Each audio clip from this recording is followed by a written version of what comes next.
स्वागत है आप लोगों का इस नई वीडियो में। तो ये पार्ट 2 है हमारा टेस्ट डेटा सेट जो हम बना रहे थे उस पर। तो अभी तक हमने बात क्या की थी, हम रैंडम वैल्यूज ले रहे थे पहली मेथड में, और इसमें हमें प्रॉब्लम क्या आई थी, इसमें प्रॉब्लम हमें ये आ रही थी कि हम बार बार जब फंक्शन को कॉल कर रहे थे तब वैल्यू चेंज होती। दूसरे में हमने इसको अवॉइड करने के लिए कि बार बार वैल्यू चेंज ना हो, हमने क्या किया, एक हैश फंक्शन बना दिया जो हमने इंडेक्स में ही अप्लाई कर दिया, और इंडेक्स में हमने अप्लाई करके उसके बाद उसमें चेंजेस लाने शुरू कर दिए। मतलब उसमें एक हैशिंग वैल्यू बना दी, जैसे इसमें देखते हैं आप इंडेक्स में एक हैशिंग वैल्यू बना दी और इसकी वैल्यू और इंडेक्स की वैल्यू सेम होगी, ठीक है। पर इसमें एक प्रॉब्लम है, लास्ट में मैंने मेरे हिसाब से गलती से मैंने ये बोल दिया कि हम ये डिलीट करने के लिए कर रहे हैं। लास्ट में हमने बोला होगा कि हम इसको डिलीट कर देते हैं आईडी को। नहीं, अभी हम इसको डिलीट नहीं कर रहे हैं, हम इसको कुछ और बेसिस पे देख रहे हैं। तो सबसे पहले हम क्या कर रहे हैं कि जो हमारा इसमें लिमिटेशन है कि आपकी जो रो है वो आपकी रो जो है वो आपकी डिलीट नहीं होनी चाहिए। सबसे पहली बात, अगर आपकी रो डिलीट हो गई तो उसके बाद आपका जो बेसिक जो फंक्शन है, जो मतलब आपका जो बेसिक जो हैश वैल्यू है वो तो डिलीट हो जाएंगी। तब कोई वैल्यू मतलब कोई मतलब ही नहीं रहा कि इतना सारा जगह आपने काम किया, तो वो आपकी चेंज नहीं होनी चाहिए। अच्छा, ऐसा तो पॉसिबल नहीं है कि हम उसको डिलीट ना करें, क्योंकि अगर हम इसके आगे ही जाएंगे तो हम इसमें तो इंडेक्स को हमें डिलीट करना पड़ेगा, क्योंकि ये एक्स्ट्रा हमने एक कॉलम बना दिया इसमें, ठीक है। तो हमें तो ये चेंज करना पड़ेगा। तो अब हम क्या करते हैं, हम इस डेटा सेट में ऐसा दो एट्रीब्यूट या एक एट्रीब्यूट ढूंढते हैं जिसकी वैल्यू चेंज ना हो। अगर हम यहाँ लॉन्गिट्यूड और लेटीट्यूड की वैल्यू देखें तो लॉन्गिट्यूड और लेटीट्यूड में ऐसा कि भाई एक घर है, वो घर ऐसा तो नहीं है कि हम बार बार उसको कहीं उठा के ले गए, मतलब सामान पैक करके उसको घर को भी पैक करके ले जा रहे हैं, तो उसका लॉन्गिट्यूड और लेटीट्यूड तो सेम ही रहेंगे। तो इसके लिए लॉन्गिट्यूड लेटीट्यूड को हम ऐसा एट्रीब्यूट्स ले लेते हैं, किसके लिए, जब हम इंडेक्स की जगह पे हम क्या लेते हैं, लॉन्गिट्यूड और लेटीट्यूड लेते हैं। इसके लिए हमने यहाँ फंक्शन यूज किया था। सॉरी, इससे पहले वाली वीडियो में मैंने इसको डिलीट करने के लिए बोल दिया था, क्योंकि हमारे पास टाइम की कमी थी और जल्दबाजी में वो निकल गए। तो अब हम इसमें देखते हैं कि हम कैसे कर रहे हैं इसको। स्टेबल फीचर से ये दोनों लॉन्गिट्यूड और लेटीट्यूड, इसको अब हम कैसे डिफाइन कर रहे हैं। तो अब हाउसिंग विद आईडी, अब आपको पहले भी याद आ रहा होगा कि हमने आईडी हाउसिंग विद आईडी किया था। उस टाइम पे हमने क्या रखा था, इसमें हाउसिंग इंडेक्स रखा था। अब हम इसमें इंडेक्स नहीं रख रहे, अब हम इसमें क्या रख रहे हैं, अब हम इसमें लॉन्गिट्यूड रख रहे हैं, इंटू 1000 कर रहे हैं, प्लस हाउसिंग लेटीट्यूड रख रहे हैं। अब इंटू 1000 करके प्लस हाउसिंग लेटीट्यूड क्यों रख रहे हैं, क्योंकि अगर हम यहाँ देखिए लेटीट्यूड की लॉन्गिट्यूड की वैल्यू देख सकें तो ये 1000 से कम ही है, और ये लेटीट्यूड मतलब लेटीट्यूड भी लेटीट्यूड इसके बाद हम डिफाइन कर देंगे। तो इंटू 1000 हम लेटीट्यूड और लेटीट्यूड को कंबाइन करने के लिए कर रहे हैं, क्योंकि अगर इसको हम इंटू 1000 करेंगे तो ये कितना हो गया, 12224 प्लस 337.85, तो ये पूरा कंबाइन होके आ जाएगा 1222437.85। तो पूरा मतलब लॉन्गिट्यूड लेटीट्यूड दोनों की वैल्यू कंबाइन कर दी हमने, ठीक है। तो उसके बाद हम वही काम करेंगे जो हमने इससे पहले काम किया था कि अब split data with ID hash में भेज देंगे, ठीक है। अब उसके बाद हमारी हैश वैल्यू बन के आ गई है। अब हम यहाँ अगर चेक करेंगे कि हमने यहाँ क्या रखा था, हाउसिंग विद आईडी रखी थी, उसके लिए लॉन्गिट्यूड और लेटीट्यूड के जो कॉम्बिनेशन था उसके लिए हमने ये हाउसिंग विद आईडी रखा था। अब अगर हम इसको रन करेंगे तो देखिए ये वैल्यू आ रही है -122,192। ये क्या है, ये मतलब ये दोनों का कॉम्बिनेशन है, ठीक है। तो बेसिकली मेथड 2 में हमने क्या किया, एक हैश वैल्यू रख दी, एक बेसिकली हमने पहले इंडेक्स में किया था कि हमने एक हैश वैल्यू इंडेक्स में रख दी, बाद में हमने स्टेबल फीचर्स लेने के लिए लॉन्गिट्यूड और लेटीट्यूड का एक कॉम्बिनेशन देख दिया, जिसमें आईडी रख दिया उसका नाम। उसके बाद आईडी में हमने क्या किया, उसकी दोनों का हमने कॉम्बिनेशन रख के हमने उसका क्या हैशिंग वैल्यू निकाल दी। इसमें एरर क्या आ रही है, इसमें एरर बेसिकली ये ऊपर वाला ही आया होगा, क्योंकि हमने ऊपर वाला कॉल नहीं किया। तो उसके बाद ये कॉल करने के बाद अब हम ये कॉल कर देंगे तो प्रॉब्लम नहीं आनी चाहिए, ठीक है। तो टाइम ले रहा है, तब तक हम मेथड 3 के बारे में देखते हैं। तो मेथड 3 सबसे इम्पोर्टेंट माना जाता है और सबसे ज्यादा वाइडली यूज किया जाता है। ये जो ऊपर मेथड 1 और मेथड 2 हमने ज्यादा डिफाइन किए थे, तो बेसिकली आपको आइडिया देने के लिए था कि हम कैसे यूज कर सकते हैं। ये ज्यादातर यूज बहुत कम, रेयरली मैंने कभी इसको यूज करते हुए देखा था, पर मेथड 3 जो है वो वाइडली एक्सेप्टेड है और सबसे ज्यादा यूज होता है। तो ऊपर वाला भी देख सकते हैं, अब चल गया, ठीक है। तो उसके बाद क्या है ये? तो मेथड 3 क्या चीज है? तो मेथड 3 में क्या होता है कि हमें स्काई किट लर्न होती है। स्काई किट लर्न क्या है? तो स्काई किट लर्न एक आपकी मॉड्यूल है। जैसे अभी तक हमने हाउस वो पढ़ा था ना, पांडास पढ़ी थी और नपाई पढ़ी थी, वैसी एक लाइब्रेरी है स्काई किट लर्न।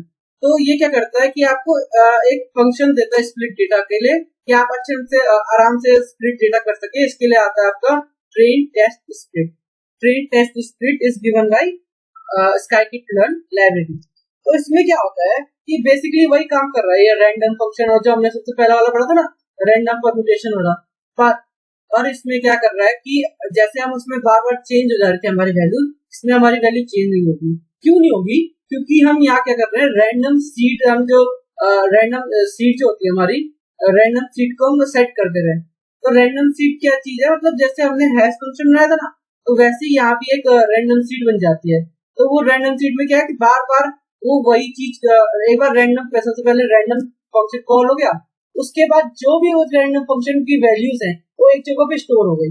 अब उसके बाद वो हम क्या कर रहे हैं, एसेस कर पा रहे हैं। ठीक है, तो इसमें ये बहुत सिंपल है। इसमें सबसे पहले एसकेलन, एसकेलन क्या है? स्काईकिट लर्न, ये शॉर्ट फॉर्म है sklearn. Sklearn dot model selection, model selection इसमें एक फंक्शन है। ठीक है, तो उससे हम क्या कर रहे हैं इंपोर्ट, उसमें हम इंपोर्ट करा रहे हैं ट्रेन टेस्ट स्प्लिट करवाते हैं इंपोर्ट। फिर वही काम करना है, ट्रेन सेट और टेस्ट सेट में बांट देना है। इसमें अब ट्रेन टेस्ट स्प्लिट लगा देना है। इसमें क्या क्या पैरामीटर लेगा? हाउसिंग, जो और सबने भी लेना था, हाउसिंग जो हमारा डेटा सेट है। फिर हम टेस्ट साइज दे देंगे, इसमें डिफाइन कर देंगे टेस्ट साइज हमारा कितना, 0.2 कर देंगे।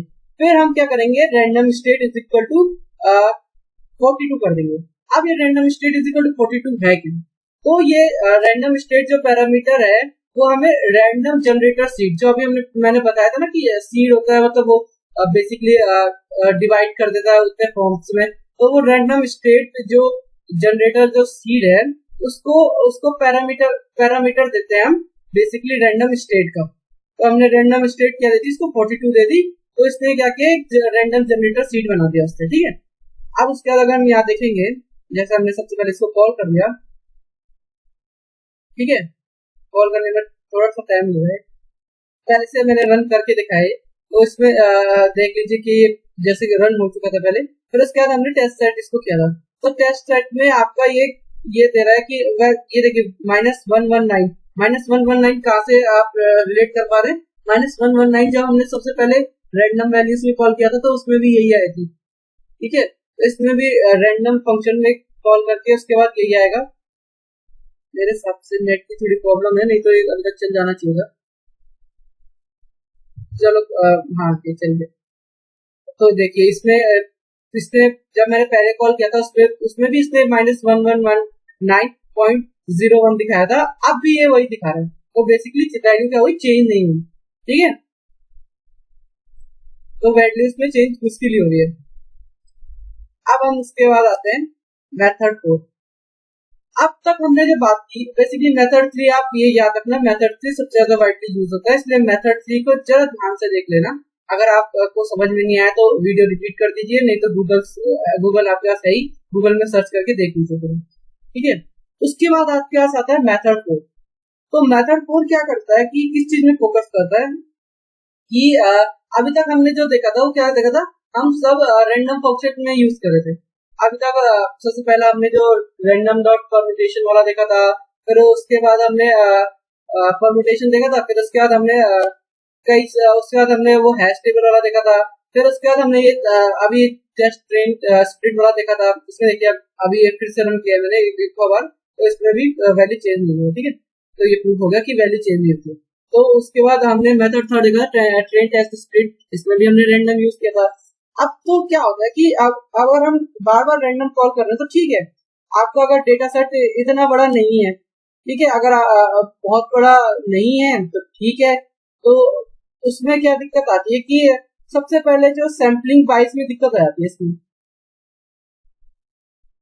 कैसे सैम्पलिंग बाइस में दिक्कत आती है कि अगर बाय द वे कि हमारे पास बहुत बड़ा एक डेटा है, ठीक है, अब उस डेटा में क्या हो रखा है कि हम किसी चीज को जो हमने रैंडम उठा दिया डेटा को, और वो रिप्रेजेंट ही नहीं कर पा रहा। हमने चैलेंजेस पढ़े होंगे, हमने इस वीडियो में पहले वाली वीडियोस में चैलेंजेस पढ़ा था, तो चैलेंजेस वाली इस वीडियो में हमने देखा था कि सबसे ज्यादा जो प्रॉब्लम हम फेस करते हैं वो क्या करते हैं कि एक नॉन रिप्रेजेंटेटिव होता है जो डेटा। तो नॉन रिप्रेजेंटेटिव डेटा इसका मतलब कि वो कुछ भी रिप्रेजेंट नहीं कर पा रहा है। तो अगर हम इसमें रैंडम उसमें उठा देते हैं और वो रिप्रेजेंट नहीं कर पाता है वैल्यूज को, तो इसमें हमें प्रॉब्लम आ जाती है। तो इसमें प्रॉब्लम ये आ जाती है कि भाई उसके बाद जो हमारा डेटा जो हमारा मॉडल बनता है वो मॉडल की प्रिडिक्शन बायस हो जाती है। बायस मतलब क्या हो गया कि उसमें पक्षपात हो गया। बायस का मतलब होता है आपका पक्षपात। तो कि वो बेसिकली एक ही जो प्रॉब्लम, एक ही जो सॉल्यूशन है उसी को वो करेगी, सबका ओपिनियन बिना जाने हुए वो किसी भी रिजल्ट में पहुंच जाएगी। तो हम क्या चाह रहे हैं कि सबको लेके चले, जो हमारा मॉडल है सबको लेके चले। इसके लिए हम क्या करते हैं, स्ट्रेट यूज करते हैं। ठीक है, तो ये रैंडम सैंपल, हाँ ठीक है, वही है कि अगर हमारा क्या डेटा बड़ा है तो हम रैंडम यूज कर सकते हैं, पर अगर डेटा हमारा कंपेरेटिवली छोटा है या फिर या अगर बड़ा है डेटा सेट पर उसमें क्या है कि हम जो रैंडम वैल्यूज उठा रहे हैं वो रिप्रेजेंट नहीं कर पा रही है, तब हम स्ट्रैट को यूज करते हैं। तो दो कंडीशन है, या तो वो ज्यादा बड़ा नहीं है या तो उसमें जो उसकी वैल्यूज है वो रिप्रेजेंट नहीं कर पा रही। तो बेसिकली हम क्यों हम रैंडम फंक्शन ले, जब हम स्ट्रैट की मदद से ये सब काम कर सकते हैं रैंडम वाला काम, तो इससे बढ़िया हम हमेशा इसको ही प्रेफर करेंगे। ठीक है, उसके बाद अगर हम एग्जांपल ले लेते हैं, एक कंपनी ने 1000% को बुलाया, ठीक है, तो इस पर 1000% में या तो वो रैंडम जो उठा लेती कि भाई फोन बुक से किसी को फोन कर दिया कि आ जाओ आ जाओ। तो इसमें क्या हुआ कि इसमें जो आपको क्वेश्चंस है, भाई जब आपने किसी क्वेश्चंस को पूछना है तो वो क्वेश्चंस हम हो सकता है 1000 जो पर्सन है वो सारे मेल हो या सारे फीमेल हो, तो हमारा कोई मतलब ऐसा बेसिकली नहीं बन पाया कि जो रिप्रेजेंट कर पाया हमारे जो कंट्री का है या तो हमारे स्टेट का जो हमारा जो क्राइटेरिया है। तो इसमें इन्होंने क्या किया कि 1000% को कॉल करना था और यूएस की पॉपुलेशन मान के चला इन्होंने, तो देखा इन्होंने 51.1% फीमेल है और 48.9% उसके मेल्स हैं। तो इन्होंने क्या किया, 511 फीमेल्स को बुला दिया और 498 मेल्स को बुला दिया। ठीक है, ताकि जो क्या हो, जो रेशियो हो वो बिल्कुल एग्जैक्ट हो जो आपका कंट्री का रेशियो है। ठीक है, इसको हम क्या कहते हैं, स्ट्रेटिफाइड सैंपलिंग। स्ट्रेटिफाइड मतलब क्या होता है कि सबसे पहले स्ट्रेटा मतलब क्या होता है। स्ट्रेटा मतलब क्या होता है कि आप एक होमोजेनियस ग्रुप में बांट दे रहे हैं, एक इक्वल ग्रुप में बांट दे रहे हैं सारे डेटा को, और उससे फिर क्या कर रहे हैं, इक्वल जो आपने बांट दिया है उस इक्वल से आप निकाल रहे हैं डेटा सेट को। ठीक है, डेटा को आप उस इक्वल पार्ट से निकाल रहे हैं एज पर द मतलब कैटेगरी जैसे जैसे आपने डिवाइड किया उस हिसाब से। ठीक है, जैसे जैसे क्राइटेरिया बैठेगा हमारा, ये देखते हैं हम कैसे कर रहे हैं। सबसे पहले हाउसिंग इनकम कैट, ये हमने क्या किया भाई, ये हमने क्या किया, हमने सबसे पहले बेसिकली हमने उसको ग्रुप में बांट दिया है। तो कैसे ग्रुप में बांट दिया हमने कि जो हमारा क्या था, इनकम कैटेगरी वो मीडियम इनकम थी, तो हमारी मीडियम इनकम थी, मीडियम इनकम का तो होगा नहीं, तो यहाँ हिसाब से तो मैं ही बनाता हूँ, देख लेते हैं बक्सिंग में, देख लेते हैं कि क्या है हमारा मीडियम इनकम का। तो ओके, मीडियम इनकम में बेसिकली यही था कि उनकी इनकम थी कैसे कैसे थी। तो इनकम को हमने डिफाइन कर दिया किसमें, हमने उनको पार्ट में तोड़ दिया कि या तो उसको जीरो में रखो, कैटेगरीज है बटी, तो जीरो हो गया, 1.5 कैटेगरीज हो गई, 3.0 कैटेगरी, 4.5, 6.0। अब उसका कब तक हमें करते रहना है, एनपी डॉक INF। इसका मतलब है कि इंफिनिटी तक हमें करते जाना है। लेवल्स कैसे देंगे उसको, तो हमने जैसे 0 को दे दिया 1, फिर उसके बाद 1.5 को दे दिया 2, इसको 3, इसको 4, 5 ऐसे दे दिया हमने वैल्यूज। तो उसको बेसिकली हम इसको क्या कर रहे हैं कि PD डॉट कट मतलब हमने जो देखो ये ठीक है, तो इसमें अब हम मीडियन इनकम देख सकते हैं। मीडियन इनकम क्या है, जैसे इसकी 8.32 है, तो बेसिकली ये आपकी क्या है, मीडियन इनकम इससे कितने का क्या अप टू 0 to 10 लग रही है वैल्यू, तो 0 to 10 मान लेते हैं। ठीक है, तो हमने यहाँ पे PD डॉट कट हमने क्या कर दिया, उसको डिफरेंट कैटेगरीज में बांट दिया है। तो PD डॉट कट का काम यही है। फिर उसके बाद हम देखते हैं इसको representation as a bar graph. Bar graph की रिप्रेजेंटेशन आपको जैसे हमने प्लॉट डॉट हिस्ट किया था ना, उसमें सबसे पहले वाले में जो हमने रीड किया था डेटा को, उसमें हमने हिस्ट यूज किया था, हम यहाँ पे यूज क्या करेंगे, बार को यूज कर देंगे। ठीक है, रोट इज इक्वल टू 0, अगर रोट इज इक्वल टू 0 का मतलब क्या होगा देखते हैं। चलो अगर रोट इज इक्वल टू 10 रखते हैं तो क्या होगा,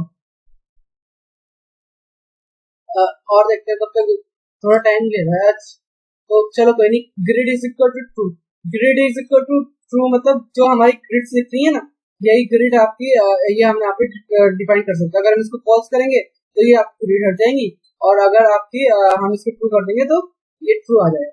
ठीक है, plot dot x level, x level मतलब जो हमारा लेवल बना है, जो एक्स बार पे आते हैं, जैसे हम ग्राफ बनाते हैं, एक तो एक्स को डिफाइन करते हैं ना, तो उसको हमने यहाँ पर डिफाइन किया है इनकम कैटेगरी के हिसाब से, और वाई को जो हमने नाम दिया है वो हमने दिया है number of districts. Plot dot show, plot dot show हमने पहले भी देखा था। प्लॉट डॉट शो क्या करता है कि एक फंक्शन है जो आपको क्या ग्राफिकल रिप्रेजेंटेशन में दिखाता है आपका जो डेटा है। तो यहाँ हमने एज अ बार किया था, तो अभी एज अ बार रिप्रेजेंट नहीं हुआ है, वो टाइम लगेगा इसको थोड़ा, तब तक हम थोड़ा आगे बढ़ लेते हैं तब तक और। ठीक है, अब हमने क्या देखा कि हमने क्या कैटेगरीज में बांट दिया उसको, हमने मतलब बेसिकली हम रेंज में रखते हैं, रेंज में रखते हैं हमने कि 0 वाली रेंज है, मतलब उसको 0 वाली रेंज तक रख दो, या फिर 0 to 1.5 तक रेंज में रख दो, फिर उसके बाद 1.5 to 2 रेंज में रख दो। तो बेसिकली इसको क्या कर दिया हमने एक बेसिक होमोजेनियस ग्रुप में बांट दिया है।